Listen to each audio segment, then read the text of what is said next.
Neemias capítulo 4, a partir do verso 1, eu farei a leitura, você pode acompanhar na imagem que será transmitida, nos versículos projetados aí na nossa transmissão, ou na sua Bíblia em casa. Neemias capítulo 4, a partir do verso 1, diz o seguinte: Tendo Sambalate ouvido que edificávamos o muro, ardeu em ira e se indignou muito e escarneceu dos judeus. Então falou na presença de seus irmãos e do exército de Samaria e disse: Que fazem esses fracos judeus? Permitir-se-lhes a isso? Sacrificarão? Darão cabo da obra num só dia? Renascerão acaso dos montões de pó as pedras que foram queimadas? Estava com ele Tobias, o amonita, e disse: Ainda que edifique, vindo uma raposa derribará o seu muro de pedra. Ouve, ó nosso Deus, pois estamos sendo desprezados. Caia o seu opróbrio sobre a cabeça deles, e faze que sejam despojo numa terra de cativeiro. Não lhes encubras a iniquidade, e não se risque de diante de ti o seu pecado, pois te provocaram a ira na presença dos que edificavam.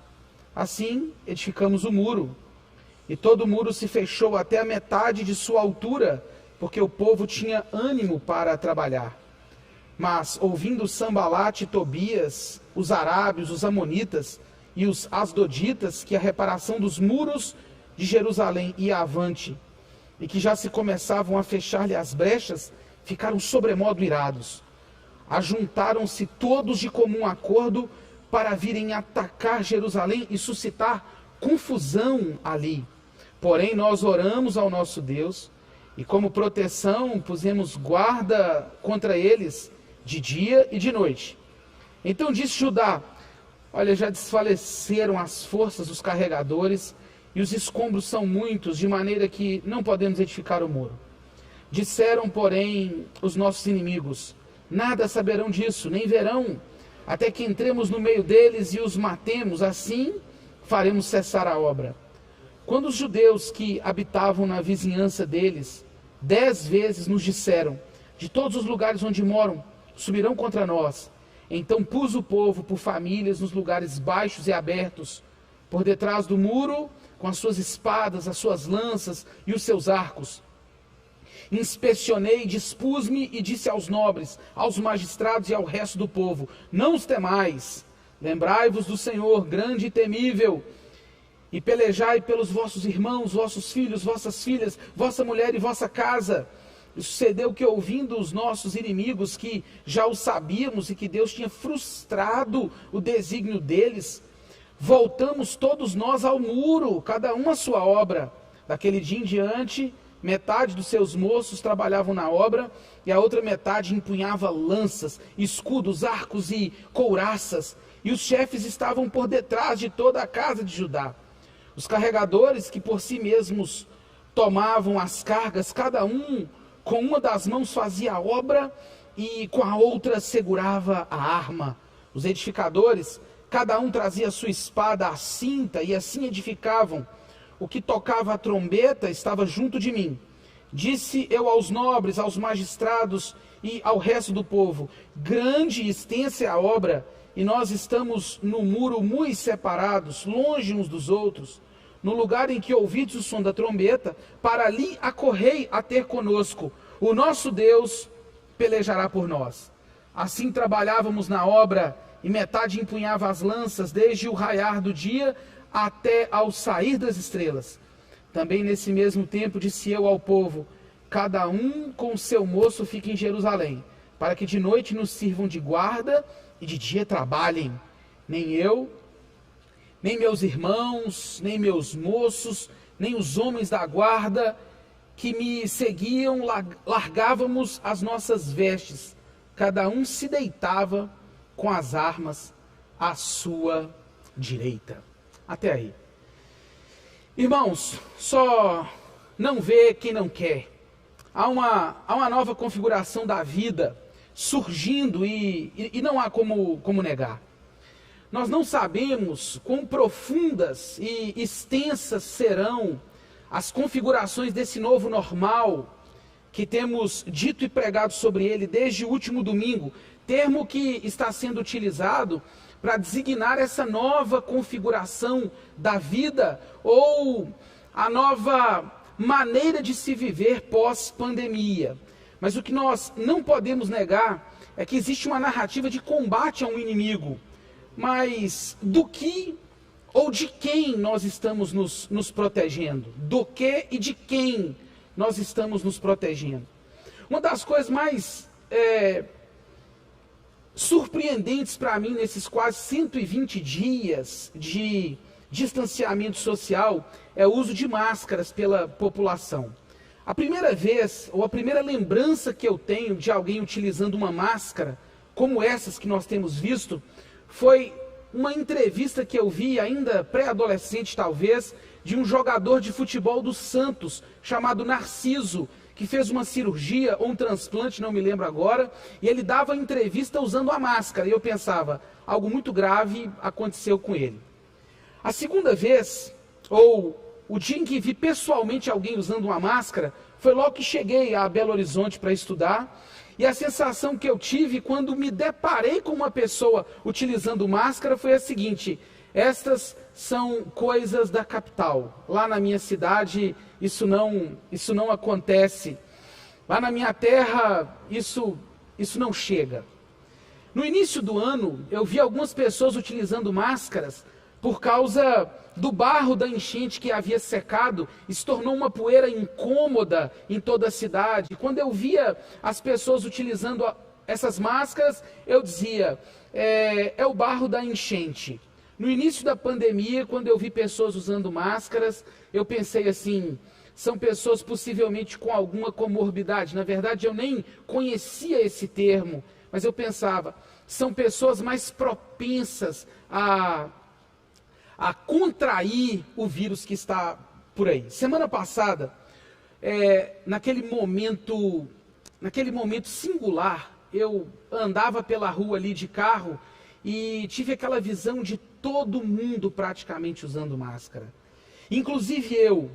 E aquilo me bateu uma melancolia e eu comecei a me perguntar, até quando nós vamos nos proteger dessa maneira? Essa é uma pergunta que nós precisamos fazer. Hoje, quando eu saí do culto, da minha aula na escola dominical, fui ao supermercado. E quando cheguei no supermercado, eu entrei no elevador, usando a minha máscara, e uma senhora entrou junto com uma criança, todo mundo de máscara. E a senhora entrou, quando ela olhou para mim, eu sorri para ela. E ela ficou me olhando, e a gente ficou se encarando. E eu pensei assim, será que ela me cumprimentou? Eu não consegui entender. Quando eu percebi que o meu sorriso certamente não foi identificado por ela como simpatia e que talvez ela estivesse me encarando por algum motivo, ou eu encarando ela, sei lá o que aconteceu naquele elevador. Eu abaixei a cabeça e fiquei sem graça. E quando nós chegamos no térreo, eu deixei ela passar, e quando eu deixei ela passar, risquei uma outra olhada e balancei a cabeça, ela balançou a cabeça e eu acho que ninguém entendeu nada. Ninguém entendeu nada. Quando eu entrei no supermercado, comecei a rir de mim mesmo. E quando essa senhora saiu, eu pensei assim, 1-0 para o novo normal.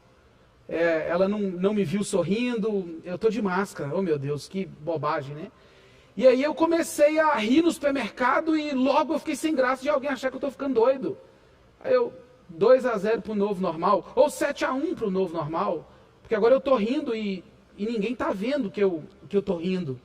No final das contas, a utilização das máscaras, ela implica uma ideia de proteção, ela nos dá uma noção, talvez, que nós nunca tivemos da necessidade de se proteger e proteger o outro também.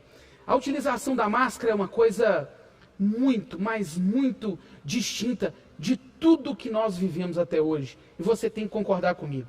E precisa concordar comigo que há uma nova realidade instalada. Nós não sabemos quão profundas e quão extensas essas mudanças serão, mas elas já estão aí. E nós vivemos num tempo onde a palavra proteção talvez tenha alcançado um status muito maior do que se possa imaginar. Contudo, nós não podemos desprezar que no novo normal, a palavra proteção, ela também é muito significativa. Como era para a nova normalidade de Neemias, de acordo com o capítulo 4 que nós acabamos de ler. A proteção precisava ser levada a sério por Neemias em sua história. E isso nós também não podemos negar. A narrativa, ou o capítulo 4 que nós acabamos de ler, narra ou detalha para nós. O livro de Neemias relata o retorno de judeus dispersos por causa do cativeiro. E nesse novo normal para o povo de Israel, havia uma exigência muito maior do que apenas uma visão da realidade. A exigência de cuidar das defesas, das proteções que o povo precisava ter, que Israel precisava naquele momento. É como se nós disséssemos que não adianta lidar com uma nova configuração sem entender que se proteger é fundamental. Desprezar que a nova normalidade, ou a nova configuração, ou o novo momento que nós estamos vivendo, exige um cuidado com as coisas que devemos proteger, existe a necessidade de um cuidado com as nossas defesas, é desprezar que a nossa tarefa de reconstrução, a nossa missão de reconstruir ou de recomeçar, ela ignora que existem inimigos externos que podem destruir aquilo que nós estamos tentando plantar.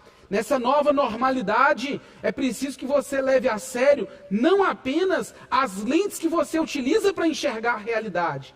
Nesse novo normal é muito importante que você cuide daquilo que te protege, que você cuide das suas defesas e que você entenda que sem as defesas adequadas, nós jamais conseguiremos nos adaptar e estar alinhados ao propósito de Deus para a nossa caminhada. Você sabe muito bem o que um muro representava para os povos antigos. As cidades muradas eram cidades protegidas. Você já ouviu falar das muralhas de Jericó no registro de Josué, capítulos 3 até o capítulo 5.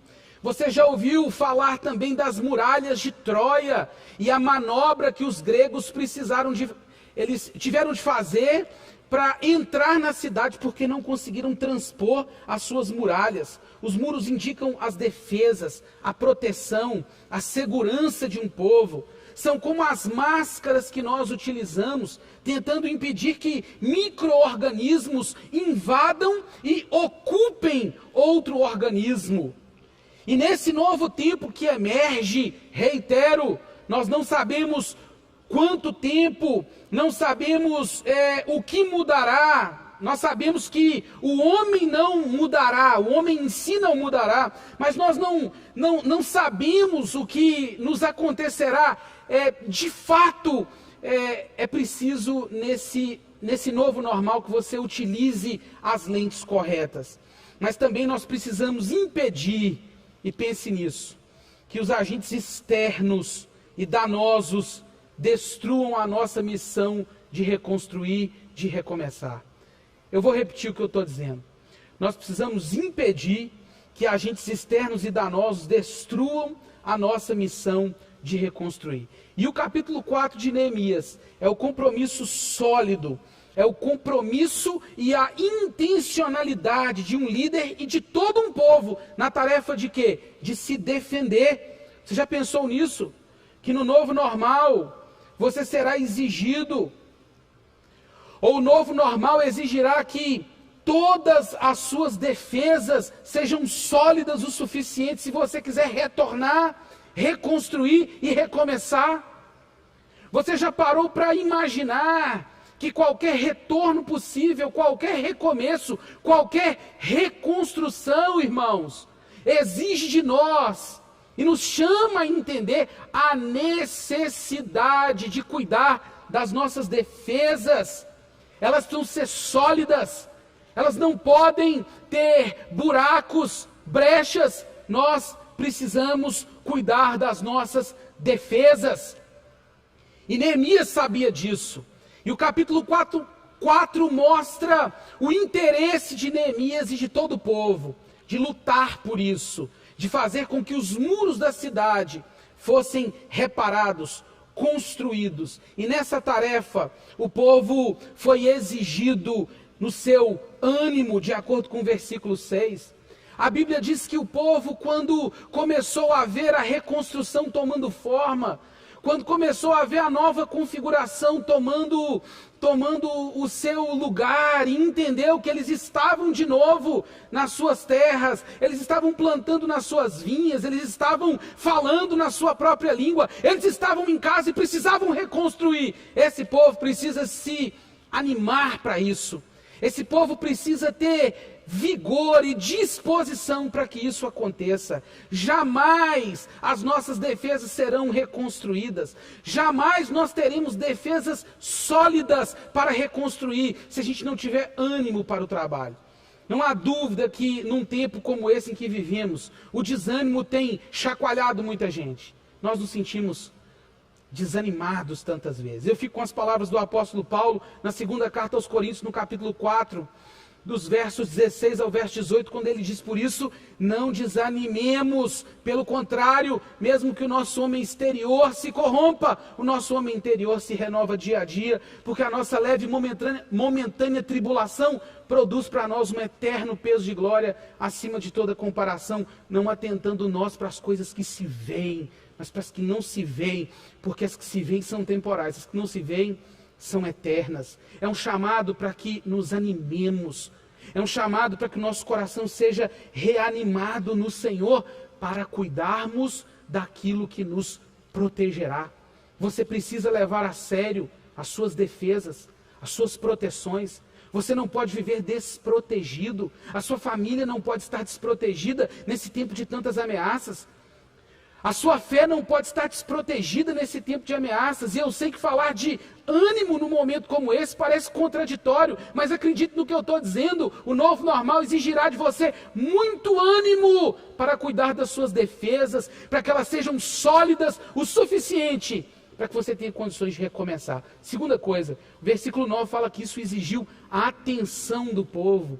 Eu fico impressionado como o povo resolveu vigiar. O versículo 9 fala isso, mas como o povo resolveu, além de se animar para a obra, o povo resolveu vigiar, estar atento, se manter vigilantes e com as antenas ligadas para saber quais as ações do inimigo, quais mudanças estavam sendo implementadas naquela realidade, na vida deles. E eu fico também impressionado com o tanto de displicência que nós enxergamos em tempos como esse.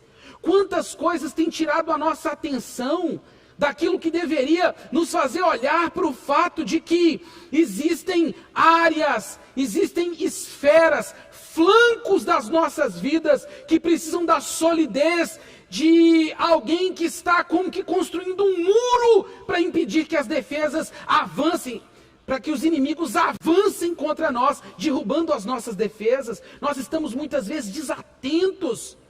Nós não estamos atentos ao que está acontecendo. É muito mais fácil ficar acompanhando o dia inteiro uma página de memes, acompanhando o que as pessoas estão fazendo na quarentena, rindo das mesmas coisas que tinham graça há 120 dias atrás, e se esquecendo de que a atenção e a vigilância nesse momento é fundamental, como foi para o povo na sua tarefa de reconstruir. Nós queremos retornar, nós queremos recomeçar, nós queremos reconstruir, e no final das contas nós precisamos replantar as nossas próprias vidas. O quanto nós não precisaremos fazer com relação aos nossos trabalhos, o quanto nós não precisaremos recomeçar nas nossas relações pessoais, o quanto nós não precisaremos reconstruir. Mas eu me pergunto, quem poderá construir sem as defesas fortalecidas, consolidadas, sem os muros firmados em suas bases, não apenas até a metade, mas muros levantados com ânimo e com a atenção de quem sabe que esse momento é delicado e que nós precisaremos cuidar daquilo que nos defende. Terceiro, versículo 19 fala que o povo, mesmo distante, estava integrado pelo som da trombeta que os líderes tocavam. Eu acho isso tão bonito, sabe? Isso me lembra o vídeo que nós assistimos agora há pouco.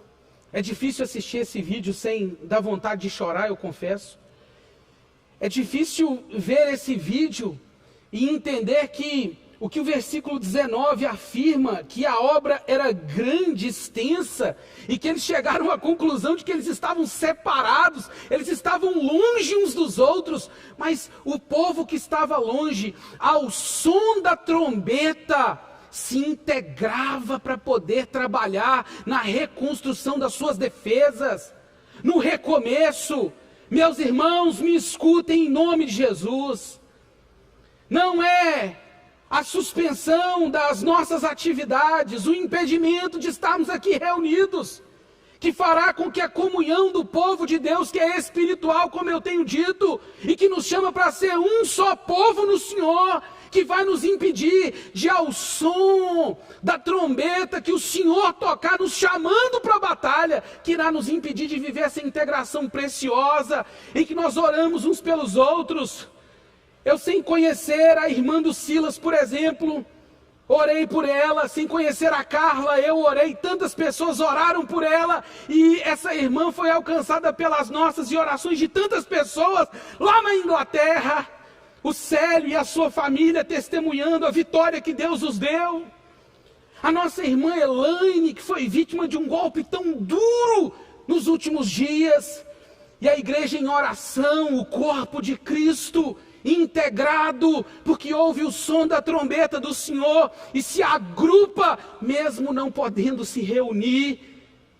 Isso é a glória de Deus, a graça dele, a sua bondade que permite que sejamos todos trabalhados na necessidade de nos integrarmos como povo de Deus, mesmo distantes, para que cuidemos nesse novo normal, de nos defendermos de ameaças externas e danosas que tentam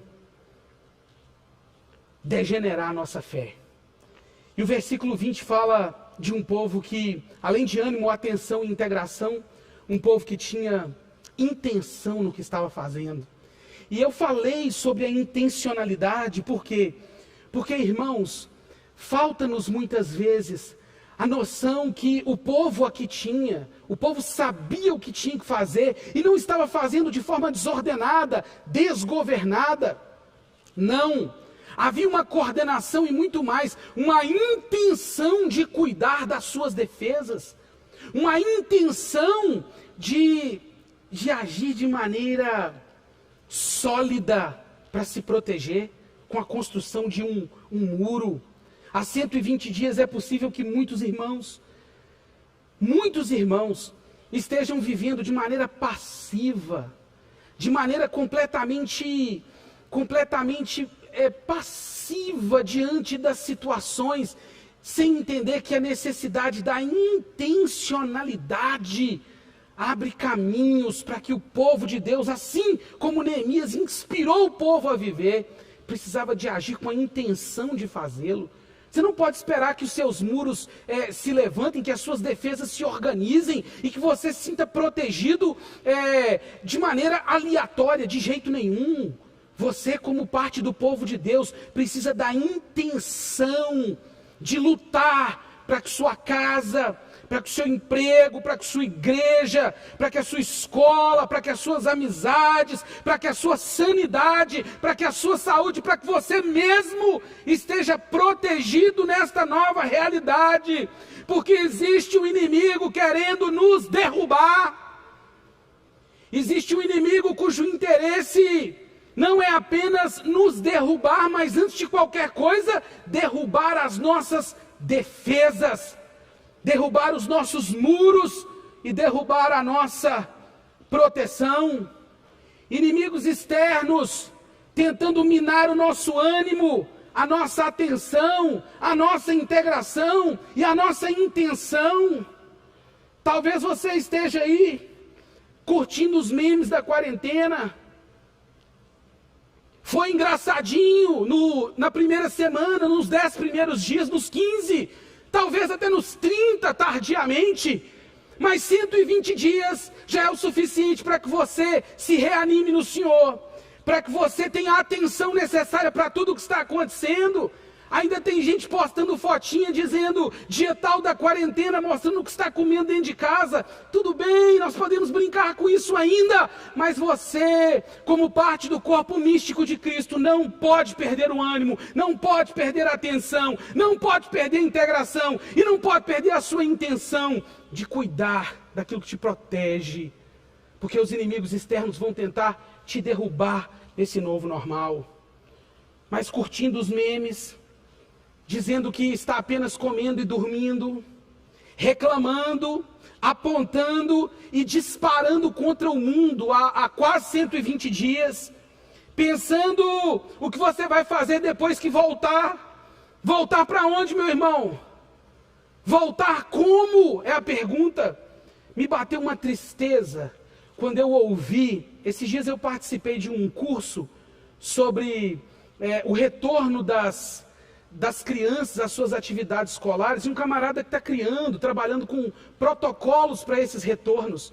E ele falou que fizeram uma pesquisa virtual com mais de, não me lembro exatamente aqui o número de crianças, mas que do número de crianças consultadas com seus pais ali virtualmente, mais de 70% que participaram dessa pesquisa falaram que quando retornarem à escola, a primeira coisa que querem fazer é abraçar os colegas.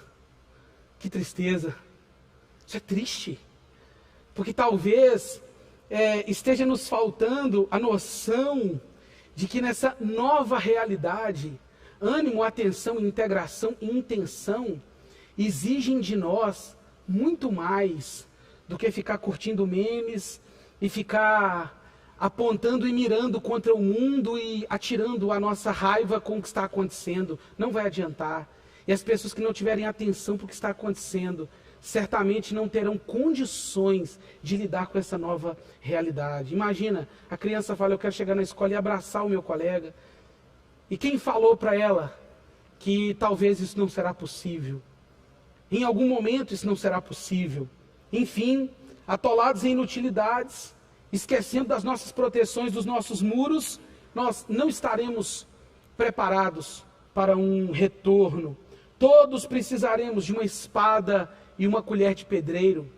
Todos nós precisaremos de duas ferramentas para que essa reconstrução comece. Mas a minha pergunta é, será que nós temos a pretensão de que isso aconteça, agindo de forma preguiçosa, displicente, particular e passiva? Talvez você não encontre o mesmo mundo que você deixou há 120 dias atrás. Está na hora de proteger o seu casamento, meu irmão, minha irmã. Está na hora de proteger os seus filhos. Está na hora de proteger o seu trabalho, a sua profissão. Está na hora de proteger a sua saúde. Está na hora de proteger a sua igreja. Está na hora de proteger a sua fé. E essa proteção não é um apego cego à antiga Jerusalém, à base de tradições que já não cumprem mais o seu propósito.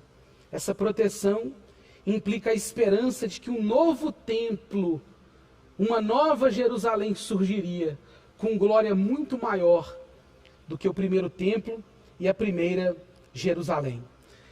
Isso se prova, e eu comentava com os meninos na minha classe hoje pela manhã, o quanto alguns anos atrás, algumas pessoas relutavam de forma tão gritante contra os dízimos serem utilizados por meio de uma transferência bancária. Isso mostra que há uma nova normalidade implicada quando pessoas questionavam o uso de tecnologia nos cultos. E agora? O que nós vamos fazer? Isso mostra que o apego cego a determinadas formas está simplesmente nos empurrando para reuniões virtuais, que até pouco tempo nós entendíamos como inaceitáveis. E agora, há uma nova realidade, irmãos. Seja bem-vindo. Nós não sabemos como será exatamente, mas de uma coisa sabemos, a Bíblia já nos mostra o caminho.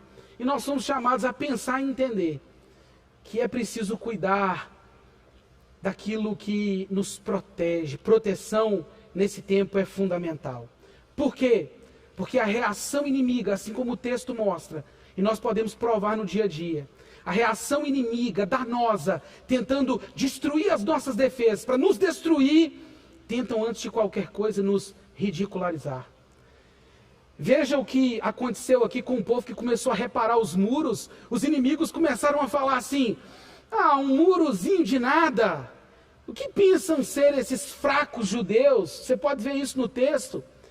Um outro, com mais sarcasmo, disse assim: olha, se uma raposa, é um animal tão frágil, empurrar esse muro deles, esse muro vai cair. A ação inimiga e a reação inimiga é a de não aceitar facilmente a intencionalidade de um povo que está desejando recomeçar do jeito certo. Aconteceu com Neemias, acontece conosco e acontecerá sempre. Eles querem nos ridicularizar, querem ridicularizar a igreja, querem ridicularizar as formas que nós utilizamos para sermos nutridos. É a hora que as charges aparecem dizendo que as igrejas são completamente desnecessárias.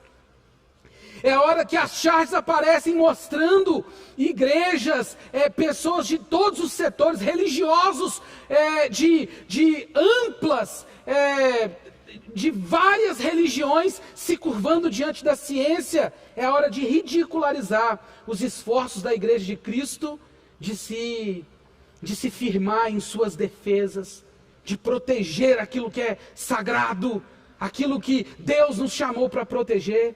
Mas não apenas ridicularizar, havia uma conspiração de Sambalate, Tobias, Gesem o Arábio, inimigos ao norte, ao sul e ao oeste de Israel, conspirando para que o povo fosse, enfim, depois de ridicularizado e depois de uma conspiração tomar forma, esse povo fosse desencorajado a continuar com a sua tarefa.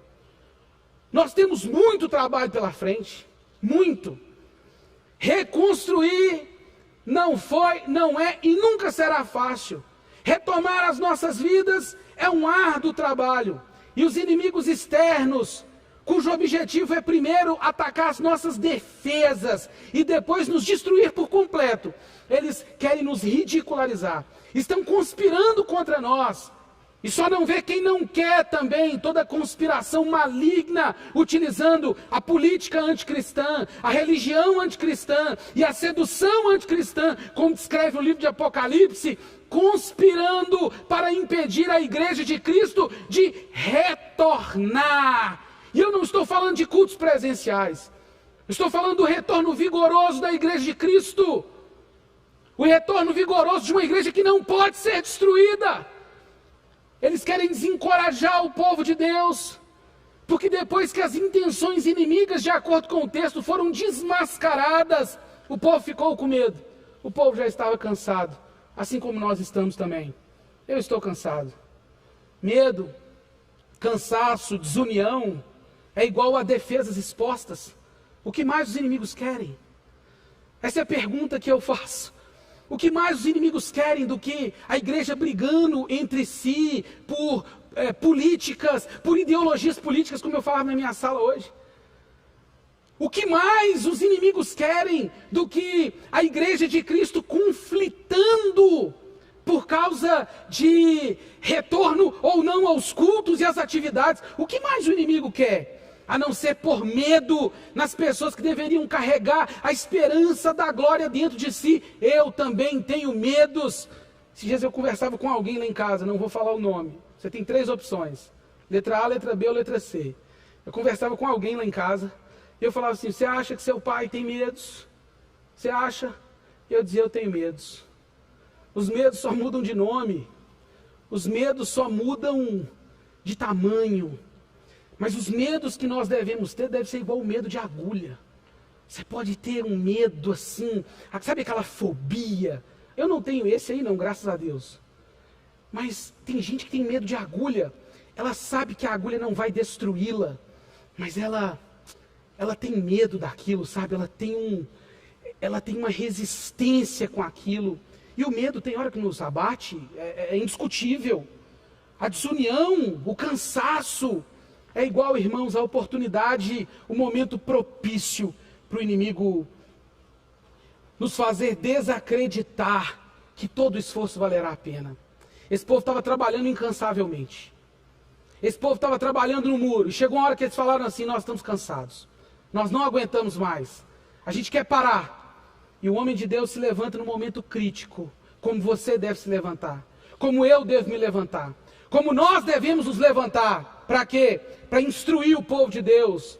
Neemias, diante das ameaças inimigas, diante de toda zombaria, de toda conspiração, de todo desencorajamento, ouvindo os próprios irmãos falar com ele: olha, não dá mais, não dá mais, não dá mais, no muro pela metade, esse homem instruiu o povo de Deus. O texto fala que ele inspecionou e disse aos nobres, aos magistrados: olha, lembremos-nos do Senhor, o nosso Deus, que nos dará a vitória.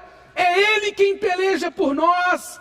Ele frustrou os desígnios dos inimigos. Aonde estão os homens?